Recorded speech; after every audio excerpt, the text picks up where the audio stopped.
Hey folks, this is BestInSlot. Welcome back to our Jurassic World Evolution 2 Park Tours series. Today we're going to look at another park by Jurassic Tom. Last time we checked out the Atlantis one, that incredible Atlantis map. This one is very, very different. This is Jurassic Gardens, a very open, freeform, wibbly wobbly, quite light on decorations, still very well made, but quite light on the decorations. I mean, they're all over the bloody place, but you know what I mean, relatively speaking. Much more focus on wide open spaces, lots of beautiful countryside, lovely little dip to that area down there, I'm really excited to check that out, and a terrifying dune worm shaped aviary with an exhibit in the middle, which I think is a really nice idea. So, oh, I'm a little bit over there. So we're going to take a wander around, explore some of it. I really like it. We've got all these sort of elevation changes. That looks pretty cool. Just looks nice in general. Definitely recommend you check out this map over on the Nexus and check out Jurassic Tom's YouTube channel as well, which I'll also link down below. And to quote on the description, "Welcome to Jurassic Gardens, a place where you can relax while taking a walk among a multitude of exotic flowers, but what's more important? Dinosaurs. Suck it, flowers." I did that bit. Right, so let's take over Rudiger and go on our journey. As we all know, is what a takeover sounds like. So I'm Rudiger. Hello, welcome to my YouTube channel, Parks and Larks. There you go. For those who don't know, new listeners, this is very pretty. I like how these walls are raised at the side. It kind of reminds me a little bit of the opening of Jurassic Park itself, where you go past these massive cavernous walls and it's covered in trees and foliage. Very nice. I would die before I got to the end of this road, however. It's far too long. I have collapsed in dehydration and bad fitness. Anyways, yeah, so welcome to Parks and Larks. Larks, by the way, for those who are my new watchers, lark, if you're having a lark, you're having a laugh. That's right, laugh. L-A-F-F. I'm Rudiger and I am Northern English, so this is how we talk. A little bit of a dip here, dip, take a sip. That's very much not Northern English. Very pretty so far. Let's have a little wander around. Have some larks maybe at some point. Oh, hello. Got a Styracosaurus exhibit right here at the entrance sort of area. There you go. Jurassic Park gates kind of welcoming us into the park. Welcoming us. Yeah, that is a word. Welcoming. There we go. Really nice how it's kind of just sitting there against the gigantic hill, and they're just kind of. I really like this whole using decorations to keep dinosaurs in kind of thing. I mean, I feel like as Rudiger, I could die, but I'm a millennial, so that's okay in a way. So you're totally okay with that. Let's check out this other side, see if there's anything equivalent over here for the Styracos. I suspect there is, but it's on a hiding. It's having a little hide. I will return for you, dinosaur. Don't think that you've gotten away with this. Got a bathroom, want to relieve yourselves. Lovely little opening area here. Those Jurassic Park gates always look so good. Yeah, so we've got like a little plaza, big old fountain, some chairs to relax on. We've got some hotel sections over here on the right hand side, looking lovely. I really like this kind of very open air, foliage heavy sort of vibe. You know, it feels like a park. Kind of, basically. It feels like I'm in Central Park or something. Anything in here? Really should have checked where the dinosaurs are. Let's have a little wander around. Are you holding hands? That's very sweet. Well, you kind of... Your arms are inside each other, which is... I mean, it could be sweet. It could be many other things, but it could be... Oh, hello. We've got why have I forgotten what you're called? Oh, no, I'm so sorry, buddy. Oh, no. I always feel really bad when I forget what the dinosaurs are called. Is it Gigant? Are you Gigant or are you the other one? I think you're Gigant. I am going to check. Yes, there we go. Phew, thank God for that. Right, so actually, let me just. So, as you enter the park, there's your plaza area here. Hotels and shops to both sides, as you can see. And then we can head in multiple directions. We can head down here to the right to the aviary. We can head to the left and to the monorail, which will take us down there. So let's go over to the aviary first, and then we'll come back and go the other way.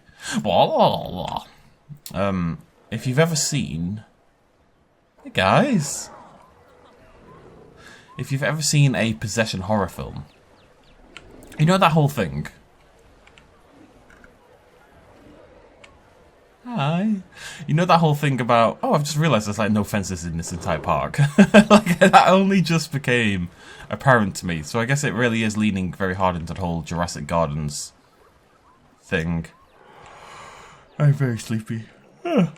I'm sure there's some in the big carnivore exhibits, potentially, but maybe not. What have we got in here? I hear something loud and grumbly. It's not just myself. Hello. How you doing, buddy?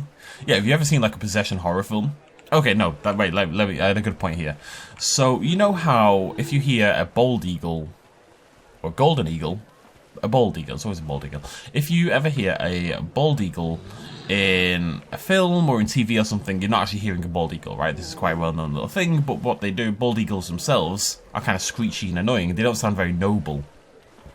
So they tend to use the sound effects of a red kite instead of a bald eagle, and they just put it over the top of the footage of the bald eagle, right? To make the bald eagle sound more noble and freedom, right?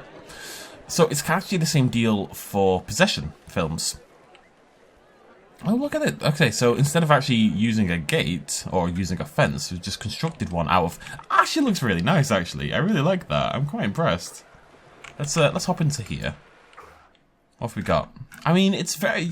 Gallimimus needs keeping out, you know? It's very dangerous. Why is that the first dinosaur with a fence?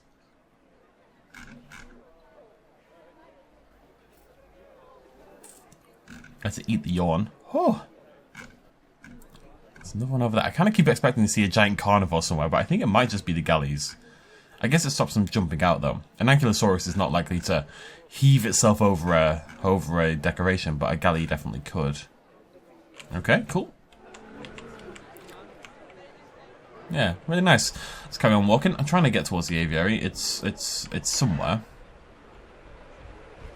We'll pretend they couldn't go through here. Guys, it's nice, isn't it? If you just pretend there's some glass there or something. Anyways. So in the same way that it's not a real bald eagle noise, it's not a real possession noise. You know, like in that documentary, Paranormal Activity. And they sound all, oh, God, you demon, ah! Or no, that kind of, those are the accurate sound effects to the film. That's actually not what it sounds like. A real possession sounds like, blah, blah, blah, blah, blah. But they think that isn't scary enough. So they remove it, unfortunately, and replace it with fake sounding possession noises. These are the kind of exciting tidbits of information that you only get on Parks and Larks. So stick around, subscribe, like the channel. Where am I? Have I gone completely the wrong way? Yeah, I have. Sweet. Okay, well, we're gonna hop on the Jurassic tour. Let's go for a ride.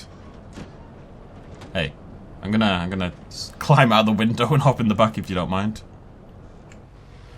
How are y'all doing? Gallimimus is one of the largest ornithomimid dinosaurs.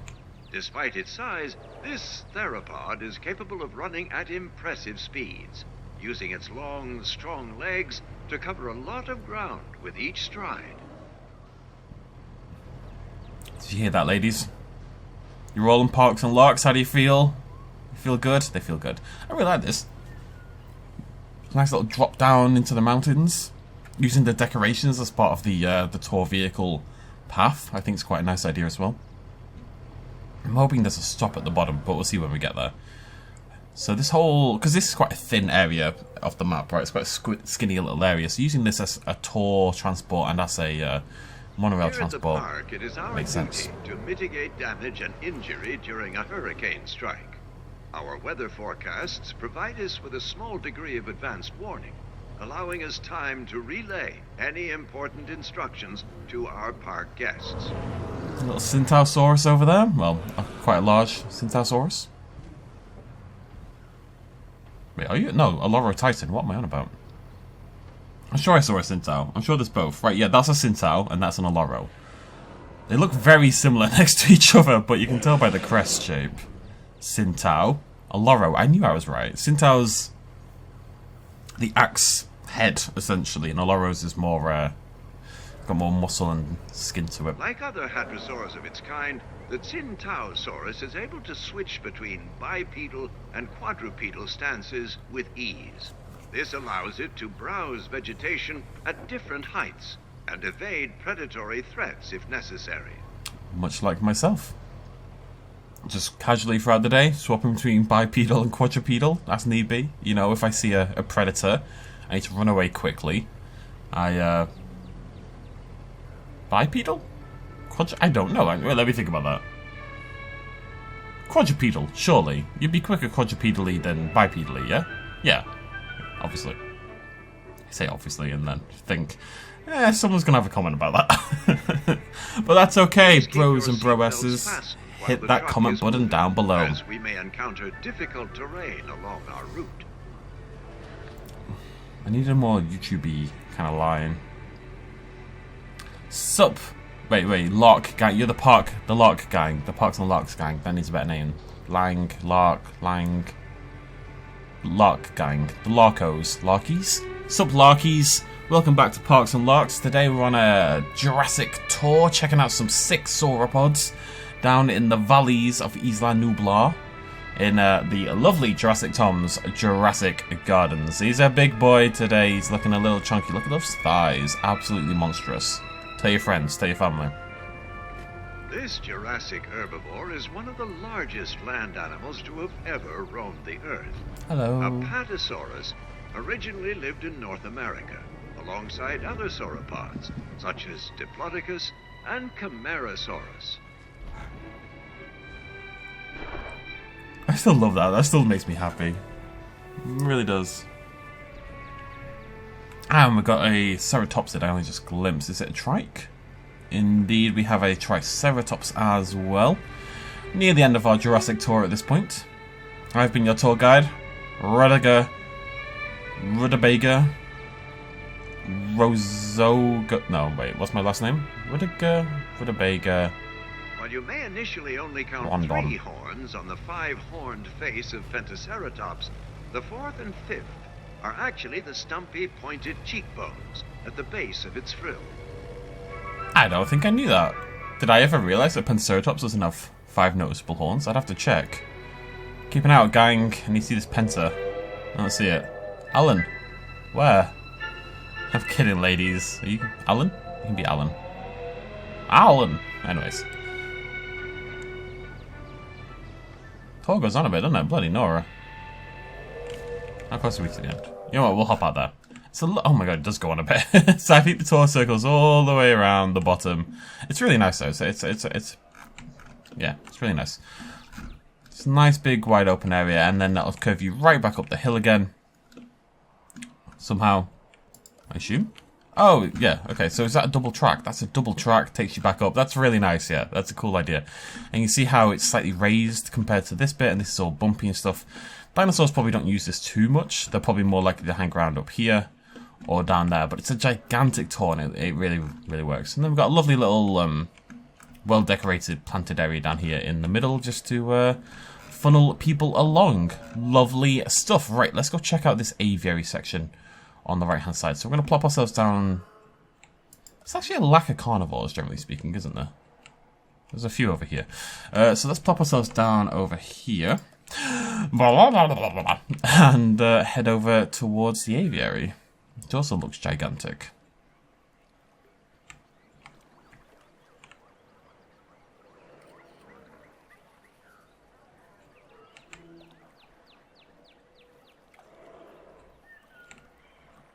There's nothing there. There's nothing there. I mean, it's a nice tree. I'll give them that much. It's a lovely tree. Right, here we go. Oh man, I want to go to the zoo. I know I keep talking about this. I'm going to do Chester Zoo, and I will eventually. I'm going to. This is BestInSlot talking through Rudiger's head right now. He's finding it very disconcerting. Also, how do I get this? Is it this way? I think it's this way. He's finding it very disconcerting because it's a Kentrosaurus habitat. It is indeed. There's one over there. Oh, there's 3 over there. Actually, there's 4 over there. Actually, there might be 5. Very cool.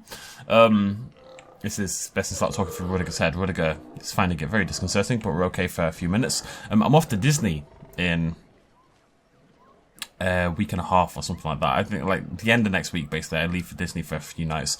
Mainly because my sister's kids are, you know, kids. And they've never been, and they're very, very excited about the prospect. My excitement about the prospect of being locked away for a few days with children at Disneyland. No, it should be nice. It's only a few nights as well. I'm sure we can survive that. But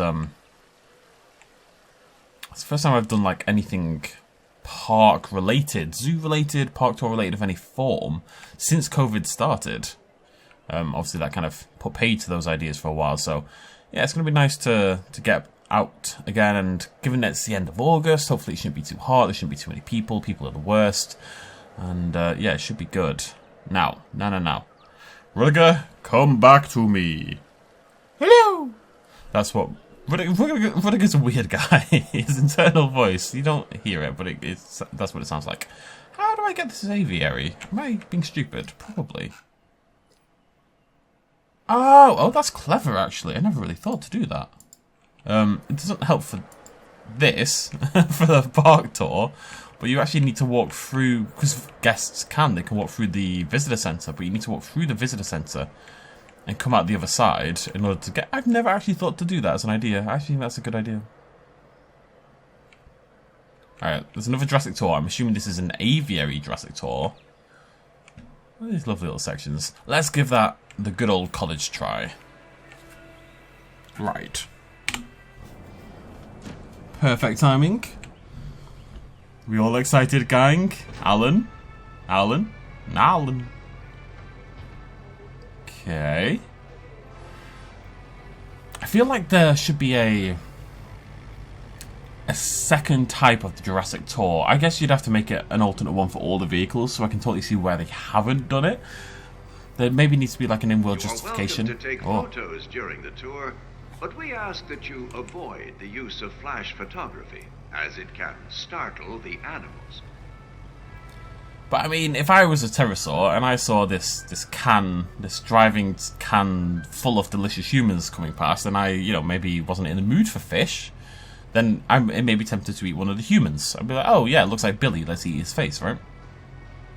So I feel like this needs like a mesh covering or something, but I think you could pretend it's got like, kind of in Jurassic World Dominion, where they've got the, I don't remember what it was called, but you know the thing that keeps the Quetzalcoatlus contained, or like out of certain areas? Yeah, I think you can maybe say that there's like a portable one on the Jurassic Tour vehicles, and that's what keeps the pterosaurs can away. Cause significant disruption and destruction. It is not our intention to worry you, but to help prepare you for potentially dangerous conditions. Please listen out for safety instructions during such adverse weather.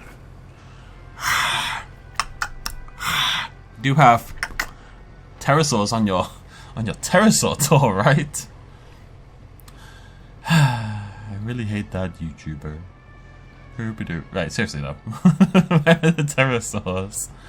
Where are the turtles? You're just looking at the wall. Like, oh, every now and again he's turning around. She knows what she's about. Oh, I think I just saw something move. Please be aware that loud noises can disturb our animals. Please refrain from making any sudden sounds. Doesn't half talk a lot, does he? This kind of park could never exist like this in reality, because you say make no sudden sounds, and then this kind of park exists, and there'll be about 1,000 influencers there every single day screaming and posing and doing stupid things. And they'd all get eaten. And then you got a lawsuit on your hands. Can you tell I'm not big on influencer culture? I do see the irony. I do. It just bugs me. I don't know. Anyways, yeah. No, whoa, your neck shouldn't do that, pal. Let's not do that anymore. I've had enough demons in the bloody vehicles. All right. Years ago, Suchomimus dwelled within the freshwater floodplains and river deltas of Niger in West Africa, scavenging for meat and hunting for fish. Niger? Is that how you pronounce it? I always called it Niger. Huh, maybe I've learned something today. Thank you, Richard Keeley.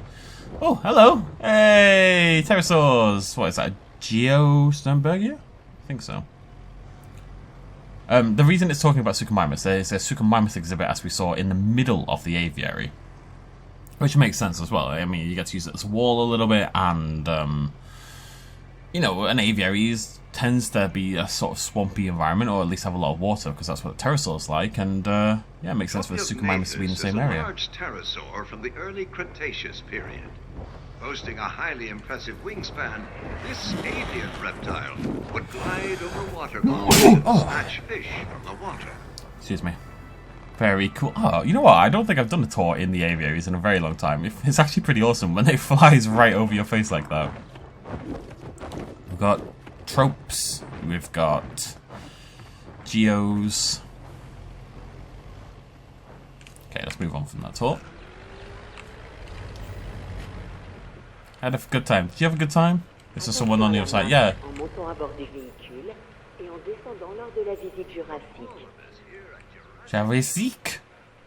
Jurassic? Sounds lovely. It actually does.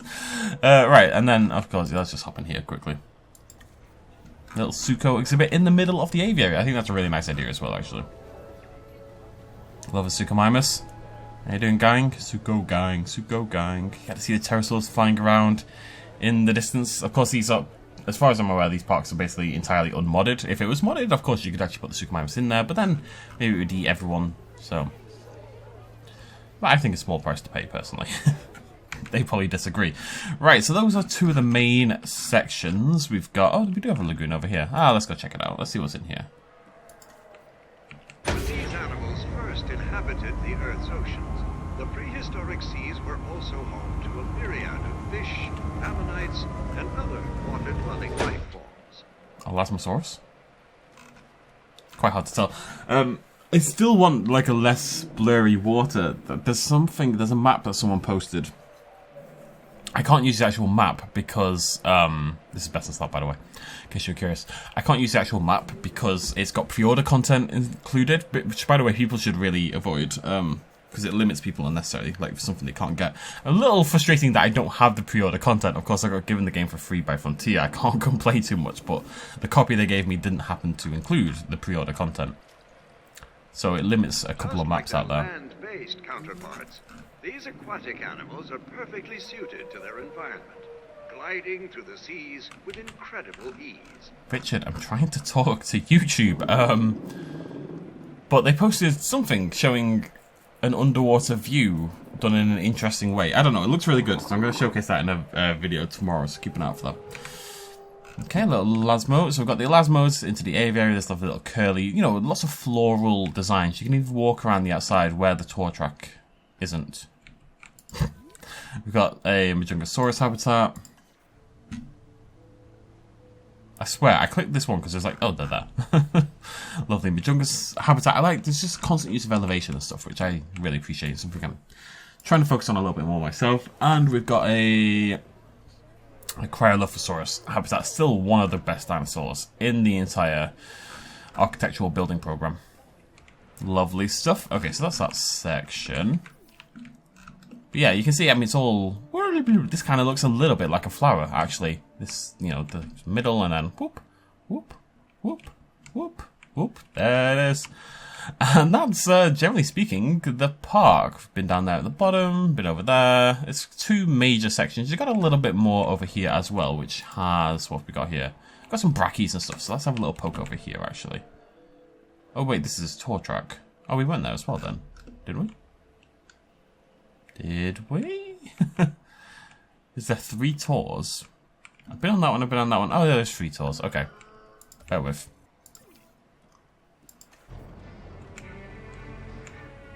So, yeah, final tour. We've got a little sunken habitat down there with my favourite dinosaur, the Maiasaura. Has no obvious means of defense against large carnivores. During the early Cretaceous, these dinosaurs would have formed large herds to help one another detect predatorial threats. That's why you know Rudiger can't be trusted. Maiasaura is his favourite dinosaur in the architectural building program. Not one of the best, not, oh, I quite like Maiasaura. No, favourite dinosaur. He is my evil twin, or I'm the evil twin. One of us is an evil twin, basically, and that's why I'm inside his head, because we consumed... He's like the Indominus Rex. He consumed me at birth, but now I'm inside his head. There we go, that's a good justification for what we've been seeing here. I, as BestInSlot, I'm like a spirit have extremely That's part of delicate Rudiger. And diets occasionally I can that hop require around, I can fly around a regulation. little bit, but I must always return home in the end. And home is in my twin brother's head, because he ate me in vitro. And now I haunt him, because how bloody dare he eat me in vitro? That's just rude. Don't eat people in vitro. Generally speaking, don't eat people at all. I mean, I'm not going to say it's a hard and fast rule, but generally speaking, I mean, context is important, but anyways, that's why I get to talk freely whilst you're actually watching Rudiger go. Sometimes the voices, it's just two voices in there. I think I justified that pretty well. Edmontosaurus may not have a striking cranial crest like other species of large hadrosaur, but instead receives adoration for its toothless beak, with its mouth similarly to that of a duck or a spoonbill. Hey, buddy. Hey, buddy. Where did you guys come from? I didn't realise there was a dip there, so they kind of came from nowhere. They look beautiful. Edmontosaurus is a lovely looking dinosaur still. One of the first, one of the best. You know, it's crazy that one of the first dinosaurs you'll ever make, I think Edmontosaurus was in my second ever thumbnail for this game, for the first game. And despite that, despite years of practice since, and loads of fantastic new creatures, Edmontosaurus is still one of the best designed in the entire game. Looks really good. Maiasaura, the good mother lizard, is a North American herbivore well known for protecting its nesting colonies. These hadrosaurs would remain in tight-knit social groups, sheltering their eggs and juveniles. I hate it. I love it. I hate it. I love it. I hate it. I love it. That's why it's so strong, the feeling. Because Rudiger loves Maiasaura, and he's the evil twin. Naturally, I hate it. Slightly terrifying. What have we got here? We've got some Parasaurolophus. What I'm really looking out for is the Brachy. Sauropods, especially the taller sauropods, the more vertically based sauropods. You know what I mean? Brachiosaurus uses its broad jaws and conical chisel-like teeth to crop large quantities of plant material. How did I not see you a second ago? Its jaws are actually surprisingly weak, and its movements are limited to rudimentary motions. Rudiger motions? Rudiger motions? What was I going to say?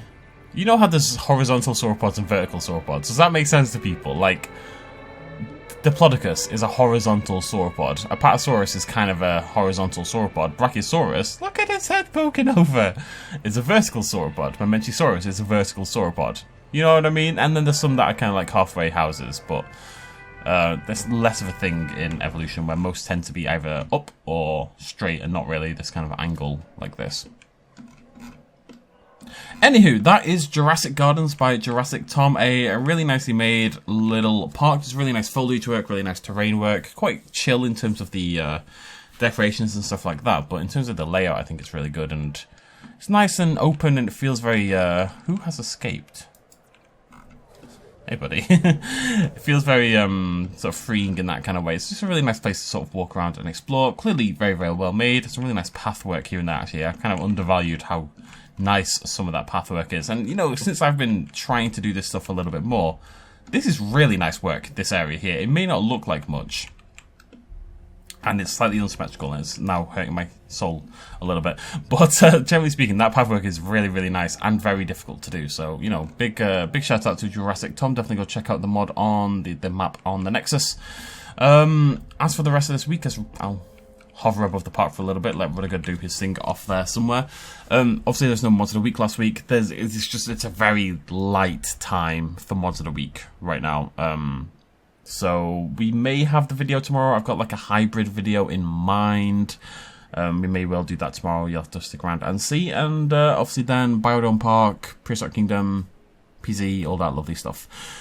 Thank you very much for joining me. If you enjoyed the video for some bizarre reason, please do throw me a like down below. And I'll see you lovely folks next time. Thanks for joining me. Cheers much as always. Bye-bye.